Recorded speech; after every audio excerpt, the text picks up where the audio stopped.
Samantha "Sam" Rowe felt the weight of 100 stairs the moment she stepped onto the $210 million yacht. Her simple linen dress, loosely tied chestnut hair, and complete absence of glittering jewelry stood out like a paper sail among a sea of sparkling Versace gowns.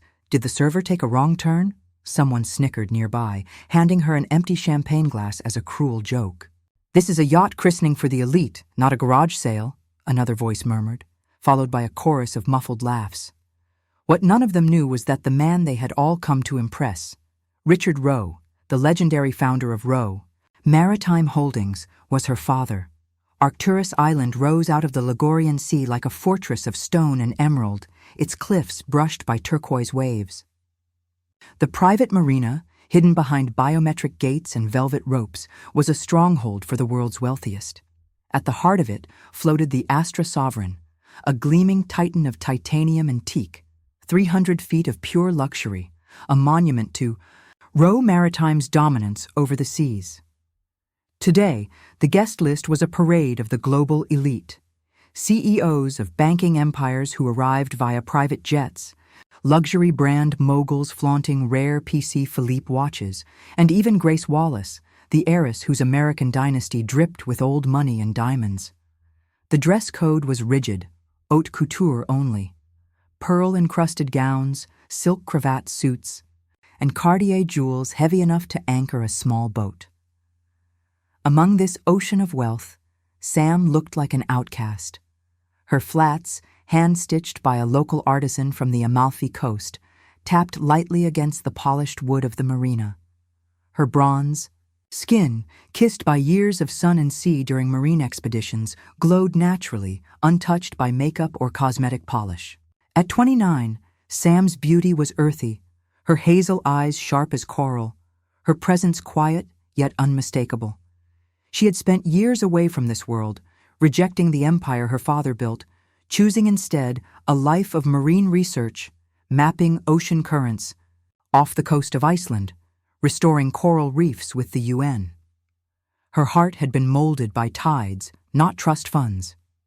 Yet Richard Rowe had asked her to attend this small family gathering, never revealing the magnitude of the event she was about to walk into. No entourage, no assistant. No designer labels, only herself and her dignity. The guests' eyes sliced through her as she crossed the marina. Their polished champagne flutes caught the sun, their conversations dripping with judgment. Phones were already out, discreetly, capturing her linen dress, her simple flats, her apparent mistake in thinking she belonged. Madison Carter, a banking heiress wrapped in a $65,000 Versace gown, leaned toward her sleekly dressed companion. "Did someone lose the catering staff?" she whispered, her voice a blade cloaked in silk. Her sapphire earrings caught the light, sparkling like a cruel afterthought. Chuckles rippled across the crowd. From a teak lounge chair, Dylan Brooks, a logistics tycoon famous for his $25,000 Rolex and louder-than-life presence, smirked.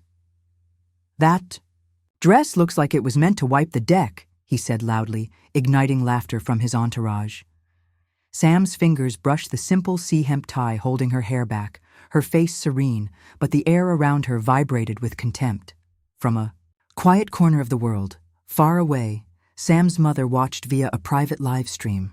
Her weathered hands clutched a seashell pendant around her neck, her heart aching as the insults rained down on her daughter. The scene was only beginning, and the cruelty had yet to reach its peak. The judgment in the air thickened as Samantha Rowe walked further down the polished teak deck, her every step a quiet rebellion against the tide of sneers that swelled around her, whispers sharpened into open jeers. Near the yacht's crystal-clear pool, Madison Carter flicked a silk fan dramatically, her Versace gown flowing like a banner of disdain. "Maybe she got lost on the way to the marina's public bathrooms," she said, loudly enough for nearby guests to laugh along. Phones discreetly flashed, capturing Sam's simple leather flats and linen dress from every angle. Within seconds, private group chats among the guests exploded with vicious hashtags. Yacht misfit, marina mistake, Who let her in? Dylan Brooks, lounging in his crisp Xenia suit and Rolex glinting under the sun, let out a mocking chuckle. "That dress could double as a deck rag," he sneered, raising his champagne flute in sarcastic salute. His entourage, clad in silk and polished smiles, roared with laughter. Sam, her hazel eyes calm, merely adjusted the sea hemp tie that held her hair loosely to the side. She didn't flinch, didn't speed up her walk. Each step she took across the yacht's luxury-stained decks seemed to irritate the elites more, as if her very presence in such modest attire was an act of defiance. The insults grew nastier. Victoria. Sinclair, the CEO of a top luxury brand, sipped her champagne slowly before whispering to her companion, "Probably some dock workers plus one. Bet she's never seen a yacht in her life." Across the deck, Chloe Bennett, the daughter of a French-American magnate, raised her diamond-studded phone high enough to snap a photo. "Zoom in on those shoes," she giggled, her laughter a cruel dagger slicing through the humid, perfumed air. Another voice, that of Brandon Lee, a shipping magnate from Los Angeles, boomed over the crowd. "If girls like her are allowed on a $200 million yacht, the world's officially sunk." The crowd howled, phones flashing, their private messages surging with memes, gossip, and snide commentary. Sam's mother, still clutching her seashell pendant thousands of miles away, watched helplessly through the hidden live-stream feed. Her hands trembled as if she could physically feel every insult hurled at her daughter. But Samantha didn't falter. Her gaze never left the horizon. Her chestnut hair lifted lightly in the sea breeze, framing a face that held no makeup, no jewelry, but radiated more authenticity than all the couture glitter around her. The more she held herself with silent dignity, the more desperate the elites became to break her. They circled like sharks scenting blood, throwing insults disguised as jokes, their laughter a venomous tide sweeping over the decks. And still, Sam stood, alone, silent, unbroken. She wasn't just walking the yacht's deck. She was walking straight through a gauntlet designed to humiliate her, and the world was secretly watching. The battle lines had been drawn, and none of them had any idea who they were really mocking. Madison Carter, her sapphire earrings flashing under the midday sun, sauntered closer to Samantha Rowe near the yacht's crystal sculpture centerpiece. A gleaming, empty champagne flute dangled from her fingers like bait. She stopped in front of Sam, tilting her head in mock politeness. "Hold this for me, would you?" Madison said, her voice syrupy sweet but loud enough for everyone and the secret live stream to catch. "The help should at least be courteous," she added, her lips curling into a cruel smile. Around them, laughter erupted, sharp, ugly, and relentless. Phones captured every second, every angle. Private chats buzzed with captions. Yacht fraud. Far higher, better help. Staff mistake. Sam didn't flinch. Instead, she accepted the champagne flute with calm fingers, turned gracefully, and filled it herself from a tray nearby. She took a slow, deliberate sip, her hazel eyes steady, never lowering under the weight of their ridicule. It was a quiet, defiant act, a refusal to be diminished. But the cruelty didn't waver. Across the deck, Dylan Brooks leaned back in his lounge chair, shaking his head. "She's a nobody. Probably paid a crewman to sneak her in," he said loudly, making sure his words echoed over the hum of champagne-fueled conversation. A nearby socialite, Chloe Bennett, raised her jeweled phone to capture another video, zooming dramatically onto Sam's leather flats. "She's dressed for a beach cleanup, not a yacht christening," she joked, setting off another round of snickering. Sam's mother, still clinging to the live stream thousands of miles away, felt every insult as if they were knives driven into her own skin. The comments beneath the hidden broadcast flooded with outrage and heartbreak. "Stop this cruelty. She's stronger than all of them. This is unbearable." The scorn sharpened like broken glass underfoot. Victoria Sinclair, glass of champagne in hand, called out mockingly. Richard Rowe must be mortified to see some stray embarrassing his yacht launch. Her voice, drenched in disdain, sent another ripple of laughter through the deck. Phones zoomed in closer now, capturing every small imperfection they could find. Her shoes, her plain dress, her simple sea hemp hair tie. Their scorn was orchestrated, like a grotesque ballet of cruelty performed before a hidden audience around the world. Sam, framed by silk sails and the glinting teal of the sea, stood unmoving, her back straight, her gaze unbroken. No matter how vicious the words, no matter how sharp the humiliation, she held on to her dignity, with a grace none of them could even recognize, let alone match. Her silence was louder than their mockery. And though none of them realized it yet, every sneer, every photo, every whispered insult would soon become the evidence of their own downfall. Thousands of miles away, in a modest coastal cabin, Margaret Rowe gripped the seashell pendant around her neck, her knuckles white. Her eyes, misted with tears, stayed locked onto the live stream playing on her tablet, the cruel humiliation of her daughter unfolding before an unseen global audience. Every laugh, every jeer that rippled across the yacht deck stabbed into Margaret's heart like a blade. She wasn't alone. Hidden behind private servers and encrypted channels, a secret live audience, environmentalists, marine biologists, former colleagues who knew Samantha's true worth, watched in growing horror. Messages flooded the live chat. How can they treat her like this? She's stronger than any of them. Disgusting behavior from so-called elites, but on the yacht, the cruelty only escalated. Madison Carter twirled her empty champagne glass with bored elegance, still smirking as she whispered loudly to her circle. She probably came with the crew. No way she belongs here. Dylan Brooks chuckled as he sent a blurry photo of Sam's flats into a private chat, captioned, "Deck scrubber fashion, Victoria Sinclair, perfectly poised in her pearl-studded gown, tilted her head and announced mockingly, 'Maybe she stowed away. Someone call security before she tries to steal the silver.'" The laughter was a tidal wave now, relentless, suffocating, cruel. Samantha, standing still amid the flashing phones and glittering designer gowns, looked almost surreal. The breeze tugged gently at her linen dress, framing her like a painting, of dignity standing against a raging storm. She didn't lash out, she didn't crumble, she simply existed, quiet, unshakable, human, in a sea of glittering monsters. Margaret wiped her eyes, whispering softly to her screen as if Samantha could hear her across the oceans. "Hold your head high, my girl. They're not worthy of you." The comments scrolling through the hidden live feed grew angrier, louder. "She's the only one with any class here. They have no idea who they're mocking. Stay strong, Samantha." The mockery on the yacht, however, only grew bolder. Steward in a crisp white uniform, trained to blend into the background, stepped deliberately into Sam's path.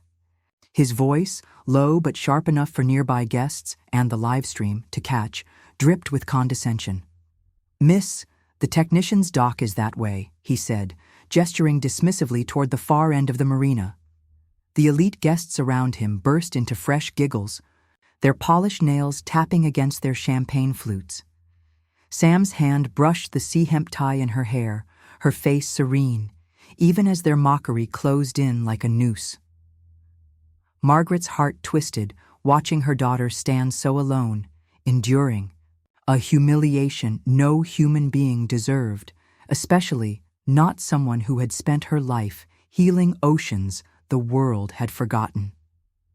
The live chat, once merely outraged, now burned with fury. Expose them. She deserves better than this filth. They'll regret it soon. And indeed they would, because Samantha Rowe, silent, dignified, unshakable, wasn't just a guest.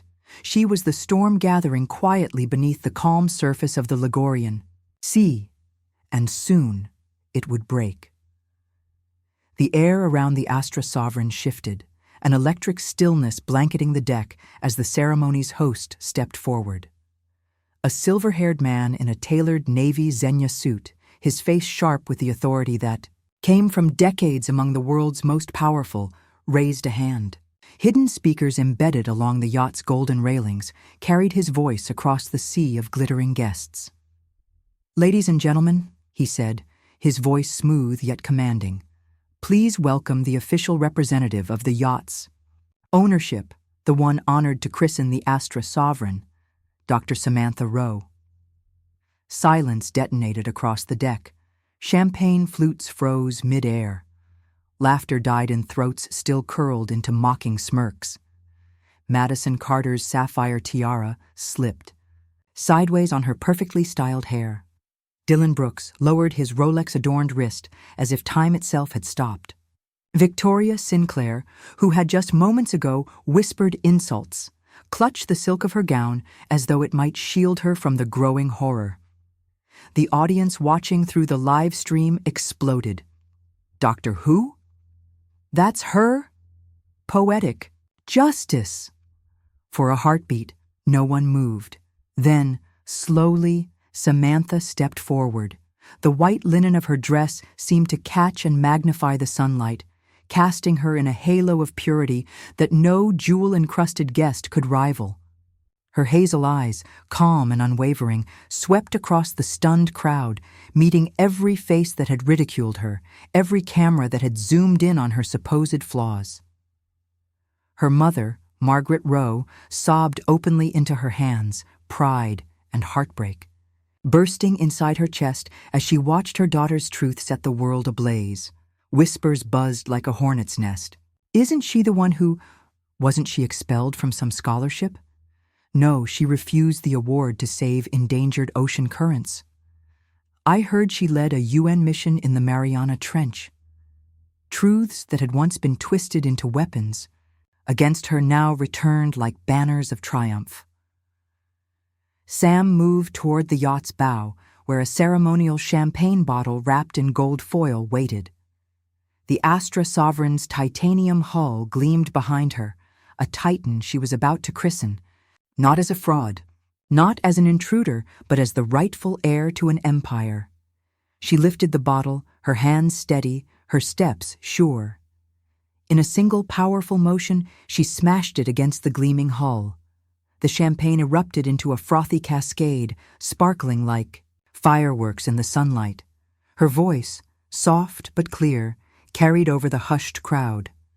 I name this ship the Astra Sovereign. Not a soul clapped. Not a breath dared disturb the heavy, burning shame that wrapped itself around the deck. They had mocked her, belittled her, humiliated her. And now, before the world, they stood exposed, gilded relics, shamed by a woman who needed no title, no diamonds, no legacy name to command respect. The hidden live stream surged to the top of global trends. Stars, Dr. Samantha Rowe, Stars, Astra Sovereign Queen. Chabrisai's quiet power phones trembled in manic hands. Guests shifted uncomfortably in $60,000 gowns and custom Italian loafers. Samantha Rowe turned away from the christened bow, the breeze tugging gently at her linen dress, her face a portrait of serene victory. And for the first time all day, it was not her simplicity they noticed. It was her undeniable, unstoppable power. The sun blazed high above the Astra Sovereign, casting a brilliant sheen across the yacht's flawless decks, but none of it compared to the glow radiating from Samantha Rowe. She stood alone near the bow, her simple white linen dress rippling gently in the sea breeze, her hazel eyes steady, unshaken by the storm of judgment that had tried and failed to break her. The guests who had laughed at her now stood paralyzed, the echoes of their cruelty hanging in the heavy, salt-tinged air. Phones, once weaponized to capture her humiliation, now dangled uselessly in trembling fingers. No one dared lift a camera. No one dared move. The live stream, once filled with mockery, was now flooded with adoration. A real queen, dignity unmatched, This is true class. Madison Carter's face had turned the color of ash, her expensive sapphire tiara now feeling like a cheap toy. Dylan Brooks stared numbly at his Rolex, as if trying to will the last 15 minutes out of existence. Victoria Sinclair's perfectly crafted smile had crumbled, leaving only a mask of horror. Samantha didn't say a word. She didn't have to. Her silence spoke louder than any grand speech ever could. Each graceful step she took across the yacht's pristine deck was a quiet reminder of everything they lacked: authenticity, resilience, humility. Her simple sea hemp tie, her natural sun-bronzed skin, her bare neck free of jewels, these were her crown, her armor, her rebellion against a world obsessed with superficial glitter. As she passed by, no one dared meet her gaze. Instead, they stared at the deck, at the horizon, at their feet, anywhere, but into the unbreakable fire smoldering in her hazel eyes. Even the yacht staff, who had earlier sneered and whispered behind polished smiles, fell into uneasy silence. The grand marina that had once buzzed with elitist arrogance now felt like a church holding its breath, waiting for judgment. Samantha paused at the edge of the main deck, the sparkling blue sea sprawling out endlessly before her. In that moment, she wasn't just a woman mocked for her simple dress. She was the ocean herself, vast, patient, unstoppable. Her mother, Margaret, sobbed openly on the live stream, her heart bursting with pride and awe. Her daughter had faced the worst cruelty. Money could breed, and answered it with a grace money could never buy. The world was watching, and they would remember, not the brands. Not the jewelry, not the titles, but the woman who wore nothing but dignity, and still outshone them all. A low, distant hum broke the heavy silence, the deep thrumming sound of helicopter blades slicing through the bright Ligurian air. Heads turned, champagne flutes trembled in manicured hands. Designer heels clicked backward instinctively as the downdraft from the approaching chopper whipped through the marina. The massive black helicopter hovered over the harbor for a moment, a symbol of authority and power too immense to ignore before descending slowly onto the private helipad adjoining the Astra Sovereign. The yacht's guests, still frozen in the aftermath of Samantha's reveal, stared as the side door opened. Out stepped Richard Rowe. Even without a microphone, his presence commanded the deck. Decades spent conquering seas and building empires had carved lines of resilience into his weathered face. His tailored navy suit was free of designer logos, his stance firm, the embodiment of a man who needed no ornaments to prove his worth. He moved with the calm authority of a storm about to break. Walking toward Samantha, he stopped beside her, placing one steady hand on her shoulder, a silent but unmistakable endorsement before the world. The crowd's collective breath seemed trapped in their chests. Richard's voice, when it finally came, was steady as steel. "I founded Rowe Maritime Holdings," he said, his words slicing clean through the stunned air. 40 years ago, I built this empire from a single fishing trawler. I trusted my eldest son to carry it forward. His gray eyes, sharp and cutting, swept across the trembling crowd. He betrayed me. The statement landed like a cannon blast. Sold our secrets for status, traded loyalty for glitter. No one moved. No one spoke. Madison Carter's fingers whitened around the stem of her glass. Dylan Brooks' face had lost all color. Victoria Sinclair shrank behind her velvet clutch, as if it could shield her from the truth raining down. Richard's voice softened, but every word hit harder. "I invited my daughter here today, hiding her name, to see how you would treat a Rowe stripped of wealth and titles." His gaze was merciless as it scanned the golden gowns and silk suits. "You failed." The hidden live stream exploded with cheers and applause. Richard Rowe, unstoppable. Justice for Samantha. True power. Richard turned back to Samantha, his steel gaze softening with something close to awe. Samantha rejected this empire at 22, not out of rebellion, but out of integrity. She led missions to restore oceans you forgot existed, saved reefs while you chased logos. She earned the ocean's respect and mine. From inside his jacket, he withdrew a thick official document, the gold seal catching the sunlight like a signal fire. He held it high for all to see. As of today, Richard announced, his voice a thunderclap, every share, every ship, every island in Rowe Maritime. Holdings belong solely to my daughter, Dr. Samantha Rowe. The collective gasp from the crowd was deafening. Madison's tiara slipped again, forgotten. Dylan Brooks's mouth opened in stunned disbelief. Victoria Sinclair's nails dug into her palm as if physical pain could anchor her to reality. The live stream shattered viewing records in real time. Hashtags raged through social media. I'm Queen of the Sea. Samantha Rowe rises. Justice. Delivered. Richard wasn't finished. He raised a tablet, screen flashing contract after contract, terminated. Deals once inked with the very elites who had mocked Samantha now lay in digital ashes. Your names, he said, his voice ablade, are erased from Rowe Maritime's networks. Your influence here is over, permanently.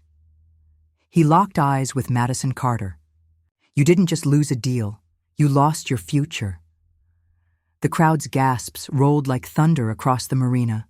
Their empires, once towering and untouchable, crumbled at Richard Rowe's feet, while Samantha Rowe stood tall beside him, silent and unshakable. The same woman they had tried to crush had just inherited the seas and their downfall, and she hadn't needed to say a single word to do it.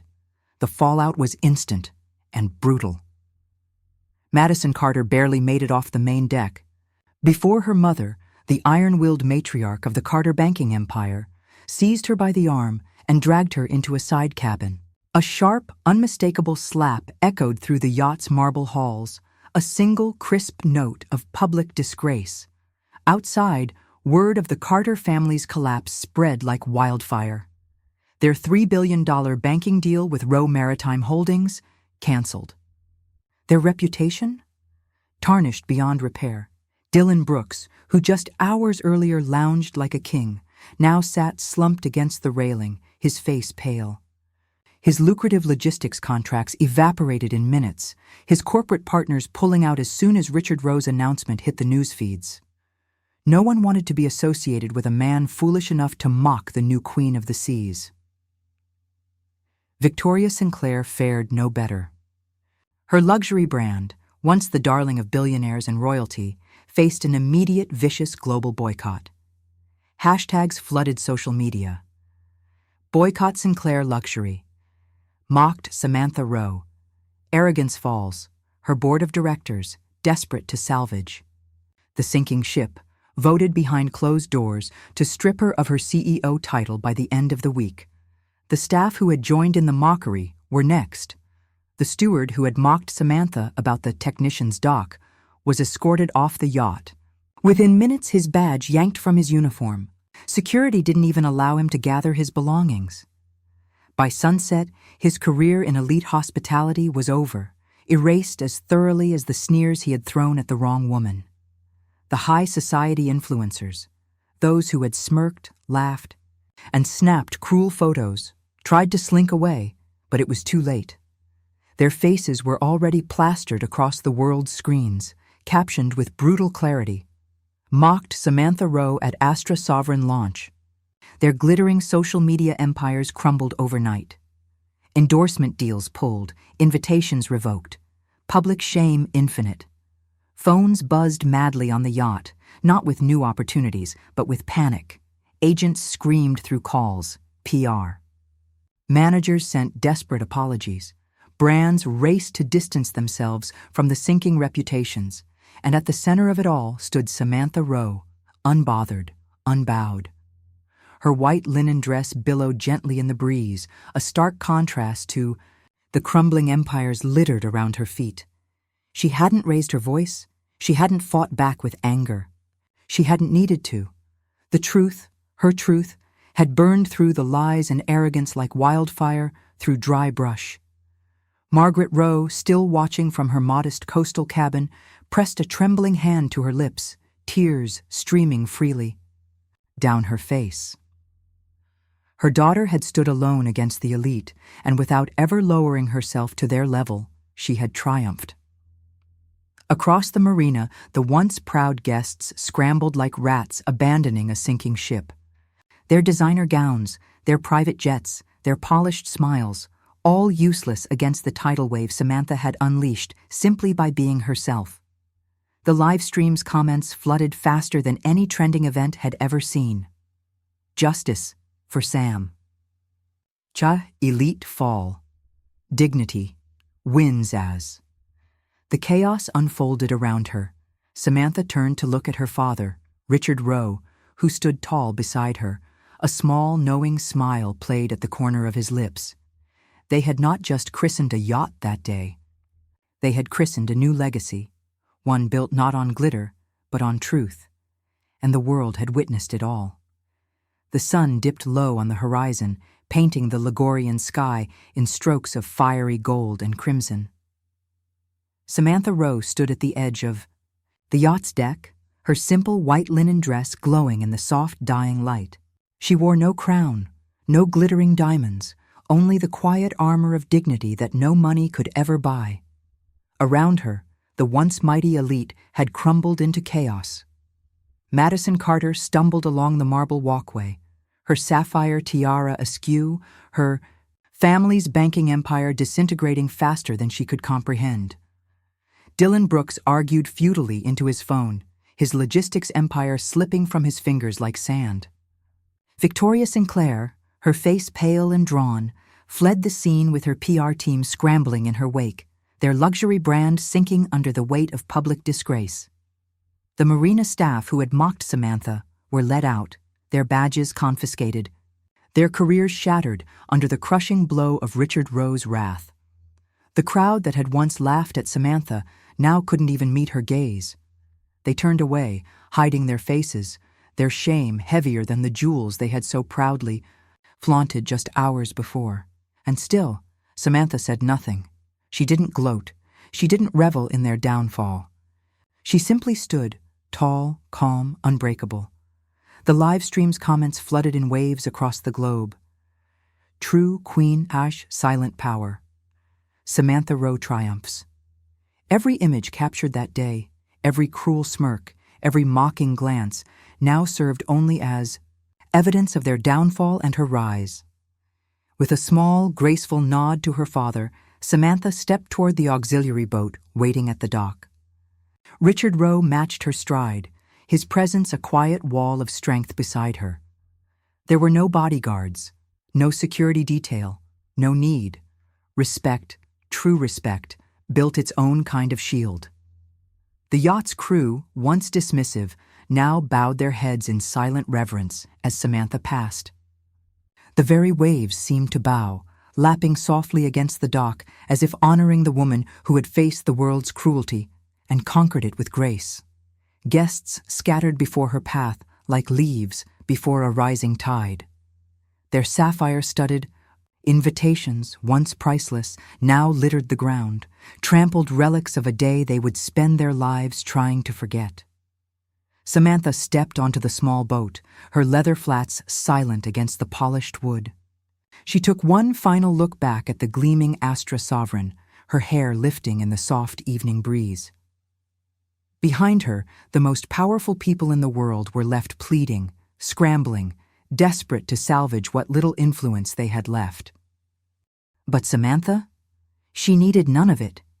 She had proven that true power didn't come from wealth, titles, or luxury. It came from integrity, from knowing exactly who you are, even when the whole world tries to tear you down. As the small boat pulled away from the dock, carrying Samantha and Richard into the vast open sea, the marina grew smaller and smaller behind them. She wore no crown. She needed none. Because on that day, as the sun set behind her and the waves carried her forward, Samantha, Rowe became something even greater, the only woman the sea itself would bow to.